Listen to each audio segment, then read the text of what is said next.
Passionate, inspirational, exhilarating, heroic and entertaining.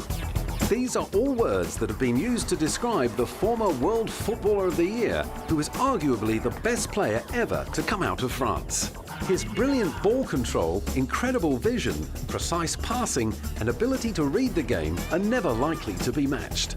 On the field, he was a general, leading his side by example through a perfect cross or a sizzling strike. He was never far away from the action. Off the pitch, he has been just as impressive.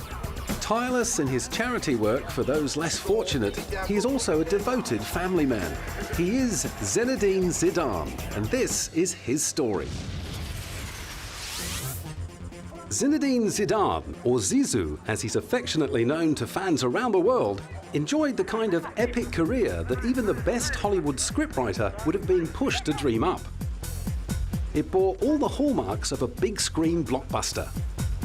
The tough start, the battle through adversity, the euphoric World Cup victory, the devastating losses that followed, and the remarkable comeback with a fairy tale finish. Well, almost. Zidane's incredible journey began in Les Castellans, one of the poorest immigrant quarters of the French city Marseille.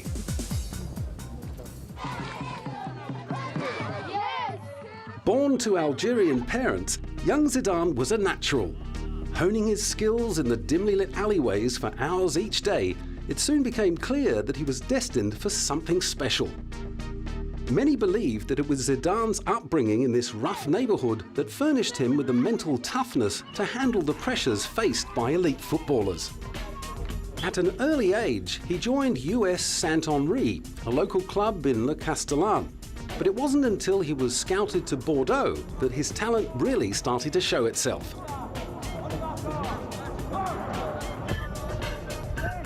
During his 4-year stint at Bordeaux, Zidane was selected and received his first cap for Les Bleus, the French national team.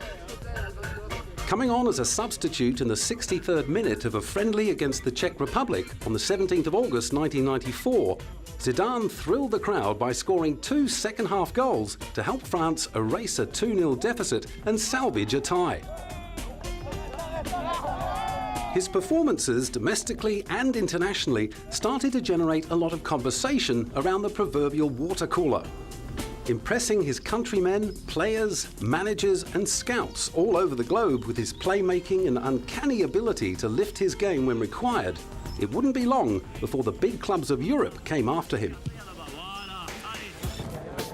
In the end, it was Champions League winners and Italian super club Juventus who snatched up the 24-year-old for a mere £3 million.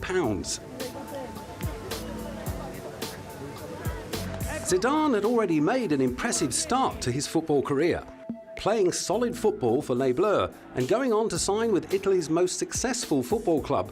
One could forgive a young player for feeling pretty satisfied with the shape his career was taking. These achievements, however, were just the beginning of Zizou's remarkable journey. Juventus immediately recognized the attacking midfielder's potential. With the help of Zidane's contribution, Juventus won the 1996-97 Scudetto and the Intercontinental Cup with a 1-0 win over River Plate. In the following seasons, Zidane led Juventus to the 1997 and 1998 UEFA Champions League final.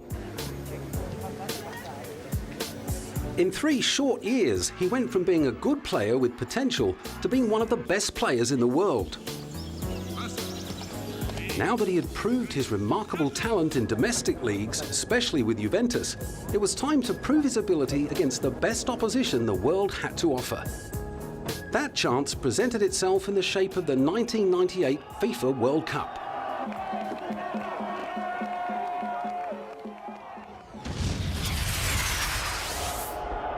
That year, the World Cup competition was being hosted by France for the first time in 60 years. And despite placing their faith in their beloved Les Bleus, the home fans' hopes of World Cup success seemed little more than pipe dreams. European powerhouse Germany were favourites to win the Cup, with defending champions Brazil running a close second. Despite its status as the host nation, France wasn't even seeded in the top 10, and bookmakers predicted they would finish an unlucky 13th. Les Bleus were extremely lucky to find themselves in Group C. With two less experienced teams, South Africa and Saudi Arabia in the group, their only real competition looked to be Denmark. This gave not only France but also Zidane the perfect opportunity to ease into the competition.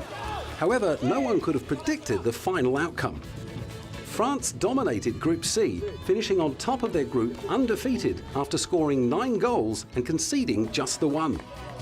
Leading Les Bleus in through the midfield, Zidane needed little encouragement to show off his prodigious talent. After a 2-game suspension, he returned to face Italy in the quarter-final, and at a crucial stage in the match, manager Aimé Jacquet allegedly took him aside for a pep talk that roughly translated as, "Zizou, the French team is not you, and you don't represent the French team. Think hard about those words," he warned, before adding, "But it's you who can make us win." And win they did. His mesmerising movements helped set up wins over Italy in the quarters and then Croatia in the semi-finals. By then, the buzz surrounding Zidane had become a deafening roar, and Zizou was on the verge of becoming a national hero. With the scene set for a tense, colossal final between the reigning champions Brazil and hometown favourites France, the whole world tuned in, expecting the Brazilians to emerge as victors. Once again, Zidane had other ideas. Scoring 2 remarkable goals in the first half to set up a 3-0 whitewash over the much-fancied Brazilians, Zidane had almost single-handedly won his country its first ever World Cup. Not only had he become a national hero, the whole world was chanting his name and ranking him amongst the international greats of his era. Zinedine Zidane, au nom de la République française, nous faisons chevalier de la Légion d'honneur. In the lead-up to the clash, it was the Brazilian player Ronaldo who had been tipped to become the star of the final. However, despite enjoying a remarkable tournament and winning the Golden Ball for Best Player, Ronaldo struggled in the big game. Holding aloft the World Cup trophy was the highlight of an incredible year for Zinedine Zidane. 1998 also saw Juventus finishing on top of Serie A. In the UEFA Champions League, they finished a very respectable second to the all-conquering Real Madrid. Not surprisingly, Zidane ended the year with a cabinet full of trophies and awards. As well as being named FIFA World Player of the Year, he took out the European Footballer of the Year title. He also made it on to the FIFA All-Star team for his performances in the World Cup, despite having missed 2 games due to suspension.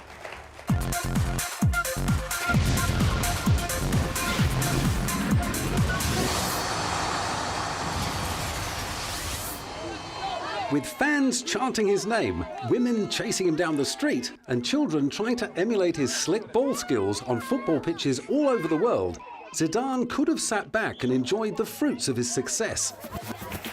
Many footballers would have been content in the knowledge that their brilliance had almost single-handedly carried their team and country to World Cup glory. Not Zinedine Zidane. Winning the World Cup had nearly taken the edge off his hunger. While commentators were celebrating his brilliance, he still had a lot to prove to his harshest critic, himself. The euphoria of the World Cup had barely worn off before he was preparing his next opportunity to show the world how good he really was. The 11th UEFA European Football Championship, or Euro 2000 as it's more commonly known, was co-hosted by Belgium and the Netherlands. Netherlands were favourite for the event, and for good reason. Playing in their home country in career best form, it would take an excellent team to beat them. Although they hadn't won a major tournament for over a decade, their fans were more than confident about their team's current good form and began celebrating a little prematurely. Since their World Cup victory 2 years before, both France and Zidane had continued to impress, and they qualified for the finals of Euro 2000 with ease. The Dutch were favourites for the tournament, but the giant-killing Les Bleus weren't too far away in the minds of fans and their competitors. Grouped in a similar format to the World Cup finals, France found themselves in Group D, where they faced solid competition, including the Netherlands. France lost against the home side in their final group match. However, they still made it through to the quarter-finals.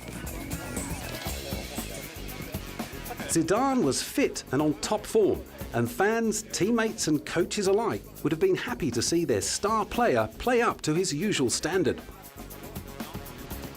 However, Zidane wasn't about to rest on his laurels. Obsessed with improving, he trained tirelessly to hone his craft. At the time, Zizou's closest competition in the world's best player ratings was Ronaldo. In fact, the Brazilian's phenomenal goal-scoring ability often gave him the edge. However, Ronaldo had been out of action for some time after requiring knee surgery on a ruptured tendon. This left Zizou as the world's undisputed top player. Media, fans and opposing players wanted to learn more about the humble French midfielder, and with all the attention came greater pressure. After a steady start to Euro 2000, Zidane, as he so often did, picked up the tempo for the quarter and semi-finals.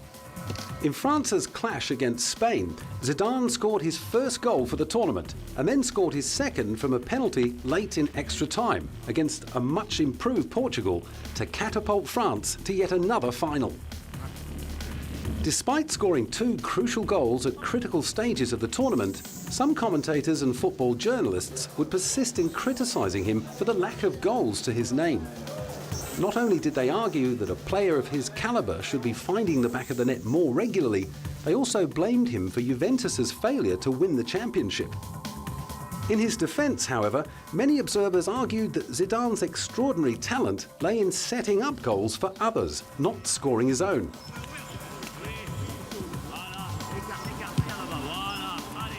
In Euro 2000, he made more devastating slalom dribbles than Marc Overmars and more decisive crosses than Portugal's Luís Figo.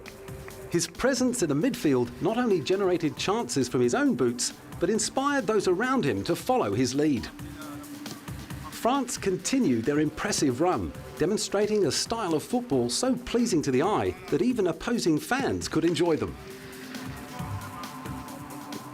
Having made it through to the final of Euro 2000, they prepared to meet Italy.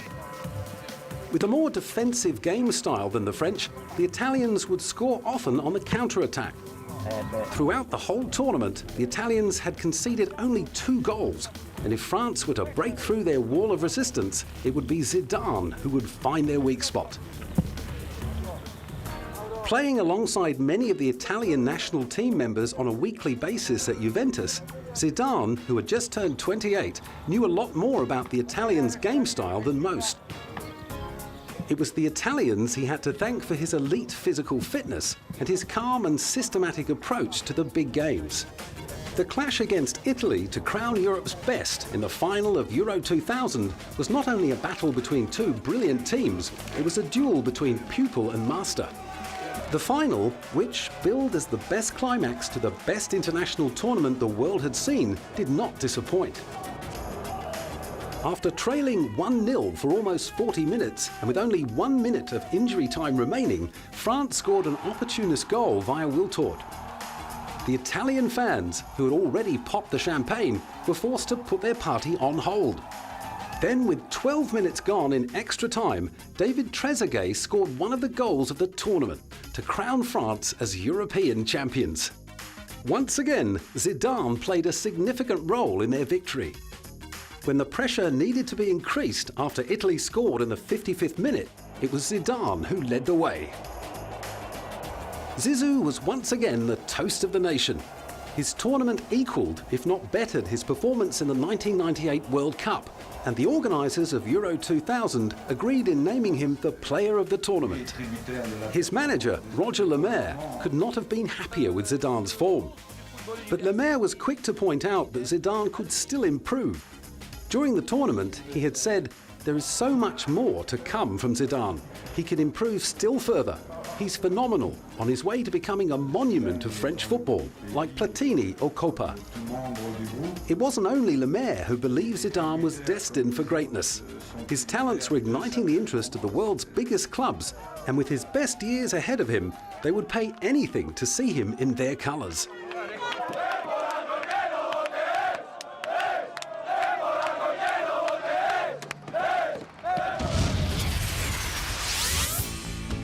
Florentino Perez, the Spanish businessman and ex-politician who went on to become president of Real Madrid, had a dream. He didn't dream of arranging global peace or of ending third world poverty. He dreamt of creating the best football team on the planet. Luckily for Perez, he had the means to make that dream come true. Thanks to him, Real Madrid was the richest soccer club in the world. In the summer of 2000, Perez used his impressive wealth to purchase one of the best playmakers around, Luis Figo. Figo was a Portuguese hero. His dazzling crosses equaled those of Zidane, and although his ball movements weren't quite as spectacular, Figo was undoubtedly one of the best players in the world.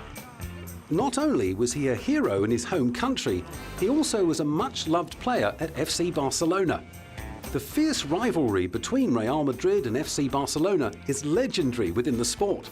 So when Perez set his sights on signing the superstar, he had to make an offer that Barcelona could not refuse. Barca was offered a record-breaking £38.7 million to let go of Figo. Laughing all the way to the bank, Barcelona accepted the offer and Figo packed his bags for Real Madrid.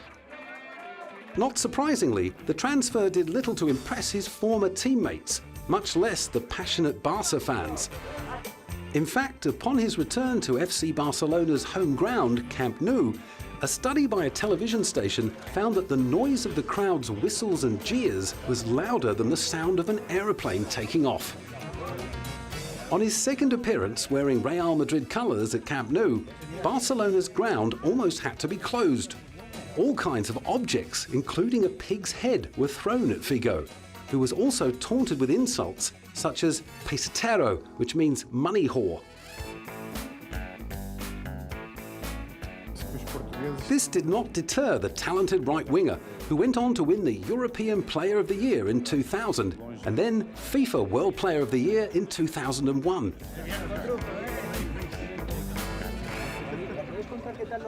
After reaping such rewards with his first expensive purchase, Florentino Perez decided it was time to go shopping again.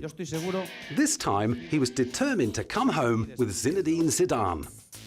His form from Euro 2000 caught the attention of the Real Madrid president, and like a spoilt rich kid, what Perez wanted, Perez got, no matter what the cost. Juventus weren't willing to let Zidane go, and who could blame them? They had nurtured, moulded and developed Zidane into the world-beating player he had become. Owning the best player in the world was a privilege the Italian super club had earned, and now they were enjoying the benefits. Initially, the deal didn't seem likely to happen.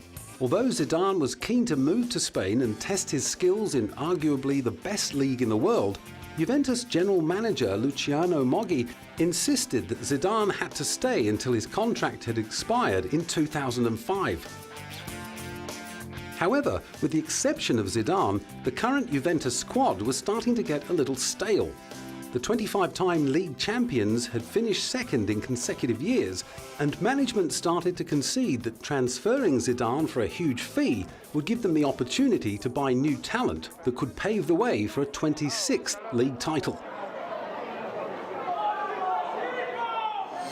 After many hours of negotiation, Perez finally got his way, and Zidane was moving to Spain. This purchase didn't come cheap, and it would be fair to say that it would have left a hefty hole in any wallet, even one the size of Real Madrid's. Zidane's move broke all transfer records. The final figure easily exceeded the previous record set by Luis Figo, coming in at £44 million. Perez's plan was to put together the best team money could buy. He believed that this would keep him popular with the Real Madrid fans and ensure that he held on to his presidency. Every year after, his mission to achieve global football domination saw Real Madrid buying up the best players the world has to offer. During the first quarter of his handsome 4-year contract with Real, Zidane did not disappoint his new club.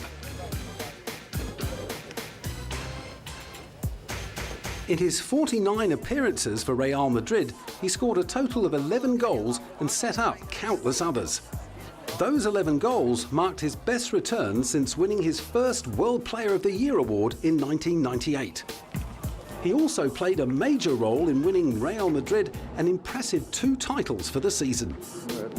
While he made a significant contribution to Real's victory in the Spanish Super Cup, he totally outdid himself in Real's successful UEFA Champions League campaign. Not only did he star throughout the whole tournament, where his efforts earned him a start in the UEFA Best 11, more importantly, he was named the UEFA Champions League Most Valuable Player. Once again, Zidane was able to lift his own game when it mattered. In the final, he put on a demonstration that showed the world why Perez had been so keen to have him dressed in the all-white strip, and it proved to Perez that Zidane had been worth every penny of the £44 million transfer fee. Clearly head and shoulders above the other players on the field, Zidane won the final for Real Madrid after he received a high arching cross from Roberto Carlos at the edge of the penalty area and volleyed a left-foot shot that streaked into the top corner. After that, Real Madrid held its ground against a very offensive Bayer Leverkusen until the final whistle from referee Urs Meier. They finished up winning the UEFA final 2-1. Deservedly, Zidane was named Man of the Match. Looking back on his career, it seems incredible how often Zidane was able to score when it mattered most in the big games on the international stage. His nerves of steel allowed him to thrive in the tensest of situations and win the game for his side on countless occasions. In the wake of the huge success of his 2 previous signings, Perez was ready to add yet another superstar to his already impressive team. In 2002, Ronaldo was brought in to support Zidane and boost the all-white scoring power. As with all of Real's recent purchases, Ronaldo's signing was surrounded by controversy. However, unlike Zidane and Figo, this time the furore had nothing to do with the size of the transfer fee used to obtain the former World Player of the Year. The question raised over Ronaldo's transfer, surprisingly, related to his ability to kick a ball. Of course, there was no argument that Ronaldo was a wonderful player, but there were plenty of doubts about his future. When he was bought by Perez and transferred to Real Madrid, he had still not fully recovered from the knee injury that had halted his career in April 2000. The fact that Ronaldo had been out of the game for 20 months raised questions about whether he would ever be able to get back to the brilliant form he had enjoyed before his terrible injury. Bought for only £26 million, any questions that critics had over his return to football were quickly silenced. With help from his new teammate and the world's best playmaker, Ronaldo went on to score an impressive 29 goals from 42 appearances for his new club. He then went on to win the 2002 European Player of the Year, as well as the 2002 World Player of the Year award. These huge signings gave the team of champions the nickname the Galacticos, which basically means superstar in Spanish. With Figo and now Ronaldo by his side, Zidane enjoyed more success with the Spanish super club. However, it didn't all go his way on the international front.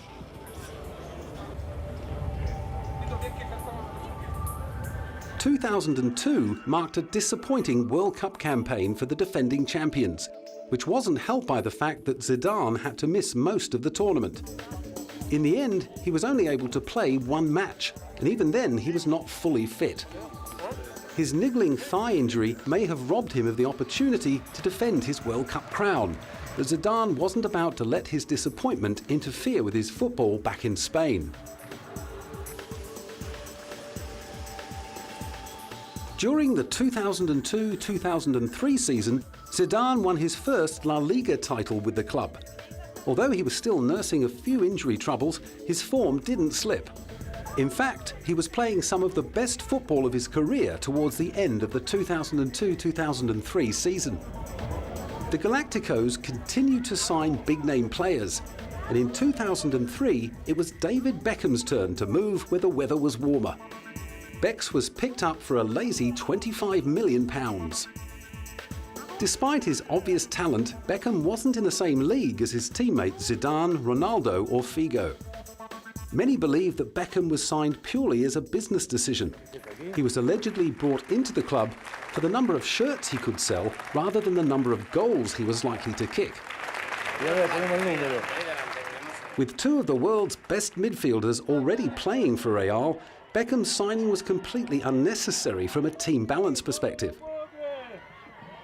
Zidane, as positive as ever, refusing to let the media circus around Beckham's signing interfere with his team's mentality, reminded everyone that one player doesn't make a team.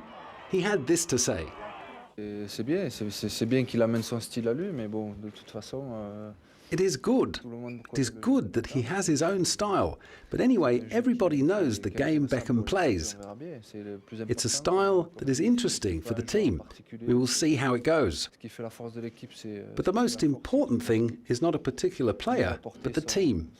What makes the strength of a team is the team.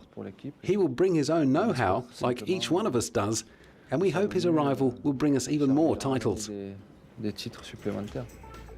However, what the Galacticos desperately needed was a defensive talent.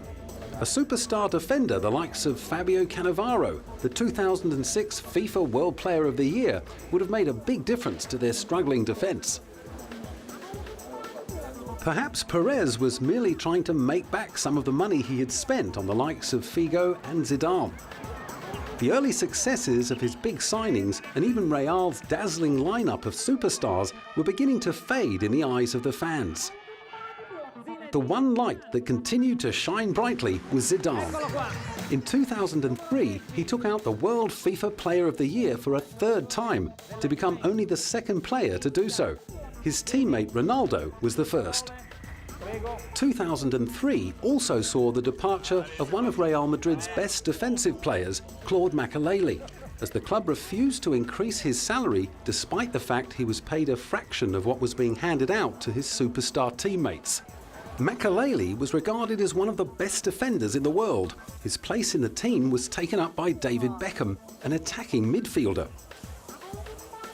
Zidane, who admired fellow countryman Makelele, spoke openly about his shock departure.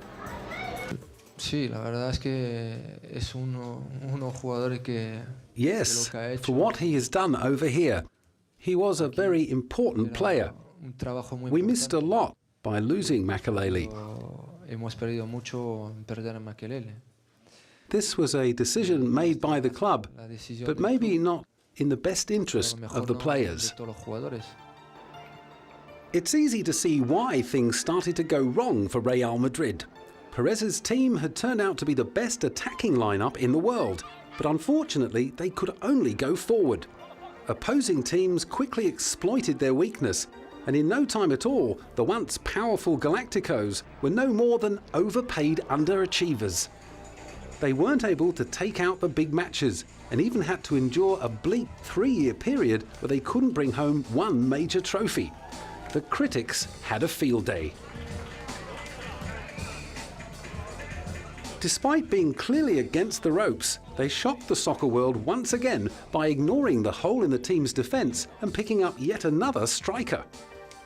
Michael Owens, who turned out to be the last of Real Madrid's big buys, was snapped up for £8 million from Liverpool in 2004.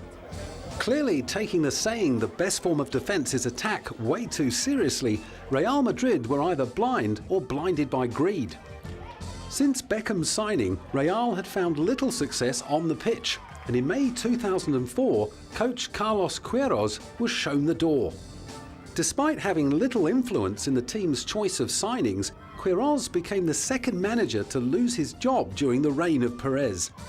Initially, it was Vicente del Bosque who was sacked to make way for Queiroz. Del Bosque had been a very popular coach and was at the helm at the height of the Galacticos' success. It was widely speculated that Del Bosque was eventually sacked for sticking up for the lesser names at Real Madrid and for going against the president's master plan. It is also rumoured that Del Bosque, like many of Real's fans, opposed the signing of David Beckham for all the obvious reasons. He allegedly washed his hands of the whole affair. Whether or not the rumours are true, Del Bosque was gone from the club before Beckham arrived. Since his forced departure, high tensions have led to the sacking of 4 managers and 4 football directors. But none of these moves changed Real's fortunes on the pitch. Zidane continued to do what he could for the embattled club. Although he was now in the twilight of his career, the 30-year-old continued to give 110% in every match, although 2004-05 was a very lean season by his standards. With all the commotion in the boardroom, it was no wonder he struggled. For a footballer who played for the love and fun of the game, he would have found it extremely difficult to enjoy himself with football politics ruining his club. Despite being surrounded by such negativity, 2004 had at least one positive professional moment for Zidane, and it was a major one. In fact, it may very well have made his year, if not his career. In April, Zidane won the Golden Jubilee poll and was named the best European player for the past 50 years. This poll received over 7 million votes, and Zinedine Zidane just scraped in ahead of German legend Franz Beckenbauer by just over 1,000 votes. In third place was Johan Cruyff. Coming towards the end of his playing life, this acknowledgement of his incredible achievements and magnificent career placed him above the legends of the game that he would have idolised during his childhood in the streets of Le Castellane. It was a testament to his remarkable talent and dedication. After another quiet season with Real Madrid the following year, Zidane announced his retirement in April 2006. I took the decision to retire after thinking about it for a long time,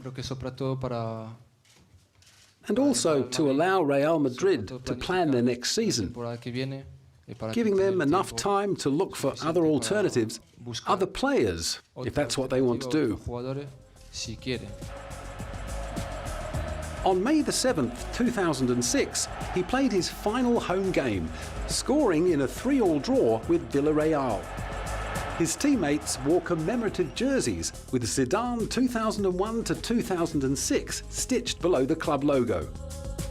The Galacticos were no more, but Zidane had one more journey to make in his legendary football odyssey, the 2006 FIFA World Cup.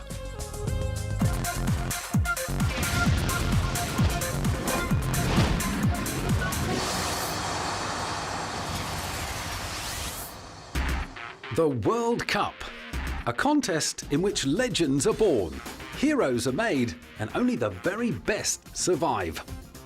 With the experience of 2 World Cups behind him, Zidane already knew what it takes to win. The 2006 World Cup was his stage, his opportunity to thank his fans, coaches and teammates for all their support throughout his career. In 2002, Zidane had been struggling to get 100% fit in time for the tournament. He had a thigh injury which prevented him from playing in France's opening group matches.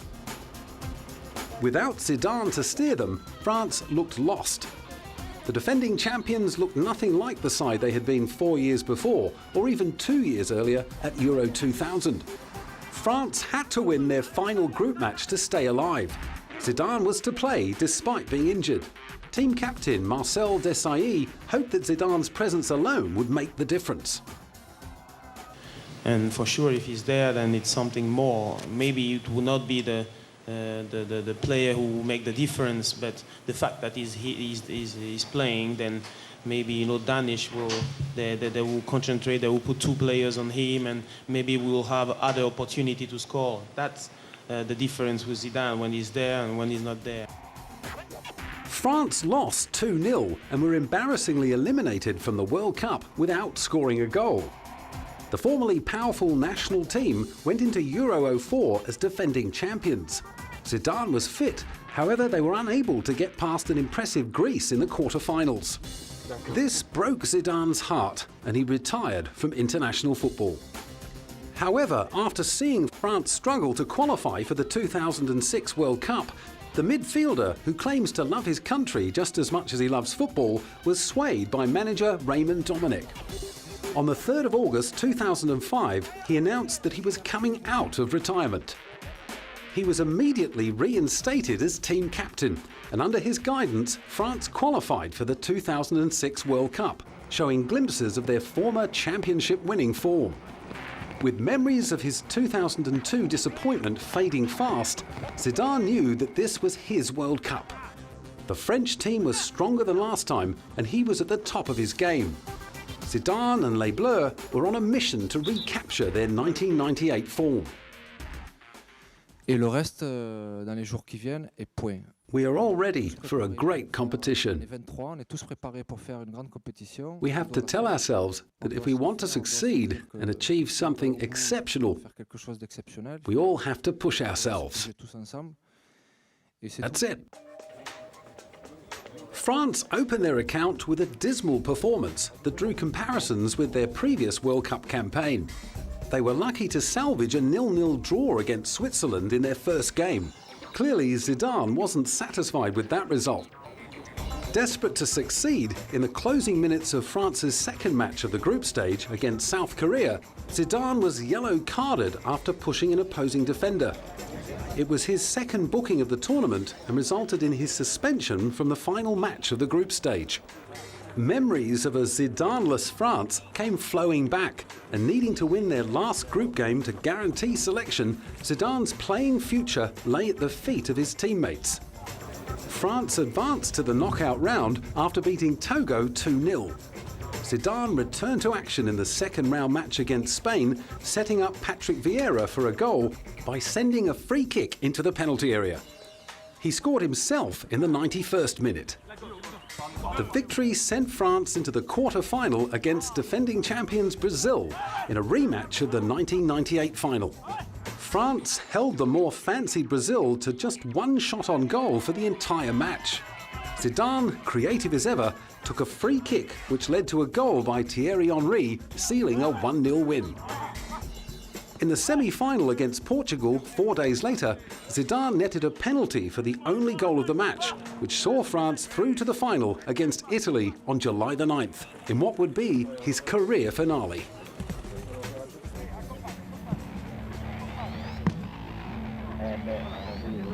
The fairy tale ending was his for the writing. Zidane looked destined to end his celebrated career by winning his second World Cup. With Brazil already out of the competition, his team went into the 2006 World Cup final as favourites to beat Italy. It was a final that would come to be remembered for many different reasons. The game got off to a frantic start, with both teams scoring in the first 20 minutes. Zidane scored for France, becoming only the fourth player in World Cup history to score in two different finals. The match then turned into a defensive arm wrestle, testing the mental strength of both sides. Late in extra time, with the scores still tied at 1 apiece, Zidane was in the thick of the action, and with a piece of sheer brilliance that only Zizou can manufacture, he drilled a scorching strike. Italian goalkeeper Gianluigi Buffon anticipated the shot to perfection and saved the definite goal with his fingertips. That touch of brilliance was the last the fans would ever see from Zidane, as in the 110th minute, the intense pressure got the better of him. In what can only be described as a mental meltdown, Zidane suddenly stopped, turned and rammed his head into Materazzi's chest, knocking him to the ground. Zidane received a red card. His football career was over. This saw the midfielder miss the match-deciding penalty shootout, which France lost 3-5. All hopes of a fairy tale finish for Zidane had gone up in a puff of smoke. With emotions running high at such a critical moment in Zidane's career, Materazzi had seized the opportunity to press the Frenchman's buttons and throw him off course. His tactics worked. After reviewing video evidence that suggested Materazzi had verbally provoked Zidane, the world-famous British press wasted no time in hiring lip readers to discover what had caused Zidane to lose his cool. English newspaper The Times believed that Materazzi called Zidane the son of a terrorist whore. However, it wasn't until 2 months after the event that some real light was shed on the incident. Materazzi, who has refused to publicly apologise to Zidane, offered his version of events. After grabbing Zidane's jersey, he claimed that Zidane had sarcastically offered it to him. Materazzi responded by telling the Frenchman he'd rather take his sister. Materazzi later stated in an interview that his precise words were, "I prefer the whore that is your sister." Loved around the world and clearly remorseful for his actions, Zidane had a lot of support throughout the whole ordeal.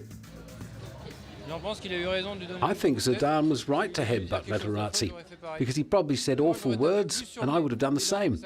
I would have hit him on the nose or on the teeth. The teeth are costing a lot of money. Then French President Jacques Chirac, who was also a huge admirer of Zidane, hailed him as a national hero and called him a man of conviction. Cher Zinedine Zidane, ce que je veux vous dire. Zinedine Zidane, I want to express all the nation's admiration, fondness and respect as well. C'est l'admiration Despite these very difficult moments of your career. de la nation tout entière, son respect aussi. Mais l'affection. You are a brilliant soccer player, genius of the football. Un virtuose, un génie. You are a passionate man, a man of conviction. Aussi un homme de cœur. And that is why France admires you and loves C'est you. pour cela que la France vous admire et vous aime. He later added that although the offence remained unacceptable, he understood that Zidane had been provoked. Zidane quickly apologised for his actions to the children who had been watching the game around the world. However, he refused to apologise to Materazzi himself, claiming he didn't want to show that it was all right to verbally abuse someone. Luckily for Zidane, his apology not only won the hearts of many fans, it also soothed his sponsors, who remained by his side throughout the ordeal. While many fans and commentators saw Zidane's controversial exit from the game as a tragic end to a brilliant career, some gave it a more positive spin. What really amazed me is that France had been so shocked by the Zizou event, and especially that it had been such a drama. We thought that it wasn't that dramatic. On the contrary, it's a rather great exit. So we needed to put the event back in its context. It's not that serious. Unfortunately, FIFA didn't see it from Frank's point of view and were quick to launch an investigation into an event that still leaves some questions unanswered. In response to its inquiry, FIFA issued the following penalties. Zinedine Zidane has been suspended for 3 matches and fined with 7,500 Swiss francs. However, that's the big important information, the committee has taken note that Zinedine Zidane has ended his international career and has taken note of Zinedine Zidane's gesture to do 3 days of community service within the FIFA humanitarian activities. Such a gesture was nothing unusual for the former footballer, who, despite his on-field altercations, had often been touted as the game's perfect role model. Zidane's commitment to giving back has always been exemplary, and now that he has retired, he spends a good deal of his time putting his name to good use, by helping those less fortunate than him all over the world.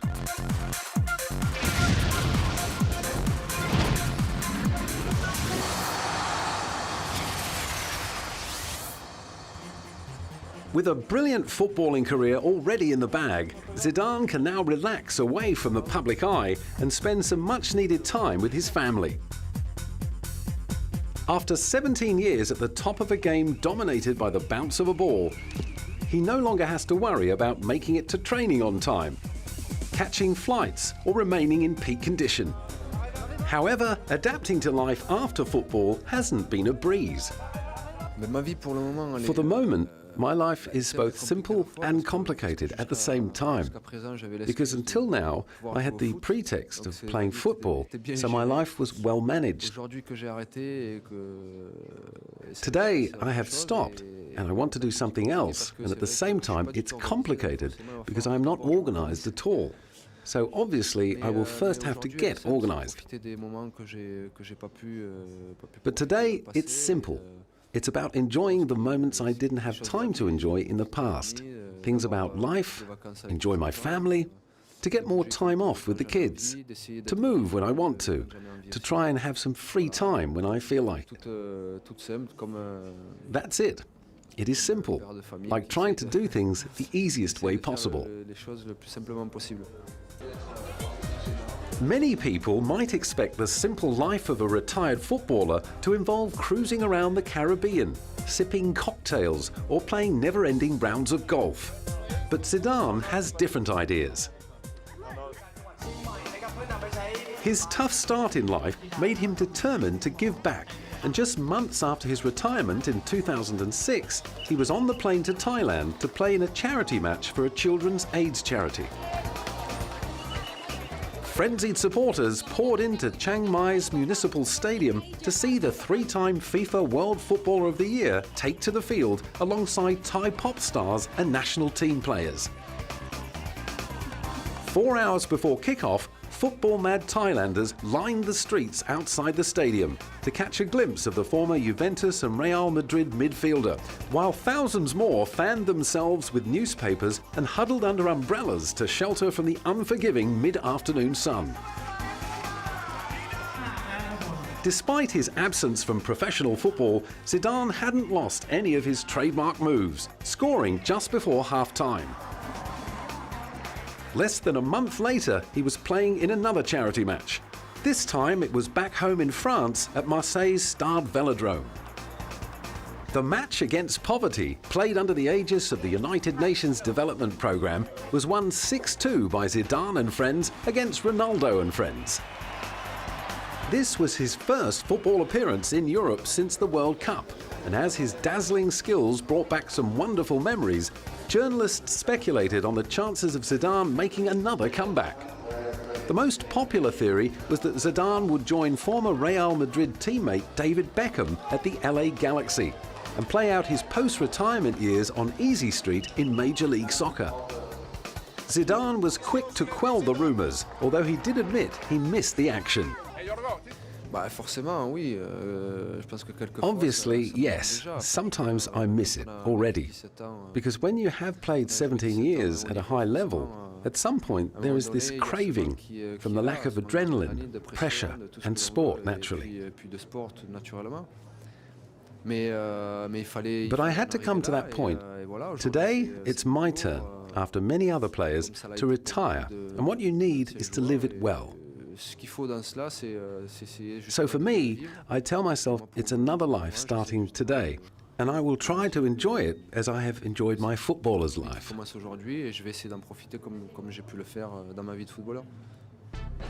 More recently, Zidane took his charity campaign to Cairo in Egypt. There he spent 3 days, where he attended the opening of a home for street children and played in a charity soccer match with Egyptian youngsters. The trip was sponsored by the French food manufacturing company Danone, in cooperation with Egypt's National Council for Childhood and Motherhood as part of an international project to help disadvantaged children. The head of Danone spoke of Zidane's determination to lend his celebrity status to good causes. Because Zidane is a very famous person, he's genuinely caring about kids. He's 100% convinced that he has to use his huge awareness to help kids in the world, and that's why he was interested in the Danone program. Street children face violence and deprivation daily on the crowded streets of Cairo, Africa's most populous city. The UN says that in the Egyptian capital alone, there are several 100,000 homeless children. The project being promoted by Zidane is intended to provide some of those children with homes as well as basic healthcare, education and job training. The thousands of fans who attended the game saw Zidane, with his Algerian roots, as an Arabian hero. The thing I liked most about Zidane is that he's an Arab player and he reached a very high level. He's overtaken many players like Ronaldinho, and he's the player I like the most. I like him even more than my family. With millions of dollars being thrown at football stars all over the world, it is a shame that there aren't more that follow in Zidane's footsteps. One young Egyptian football fan hopes that his actions will inspire other players to become more active in the community. There are no Egyptian players who are playing with small children in this type of charity event, teaching them something like this. And so I hope to see Egyptian players doing something like this. The controversial end to Zidane's career and the resulting fallout that dominated the sporting pages back in 2006 now seems little more than a bump in the road of an extraordinary career, both on and off the field. The story of the boy from the back streets of Marseille who grew up to be a sporting superstar not only serves as inspiration for other poor kids with big dreams, it also teaches his professional peers a big lesson in giving back. Leading by example, the great Zizou is proving that the privilege of being a top professional footballer brings with it the responsibility of becoming a positive role model.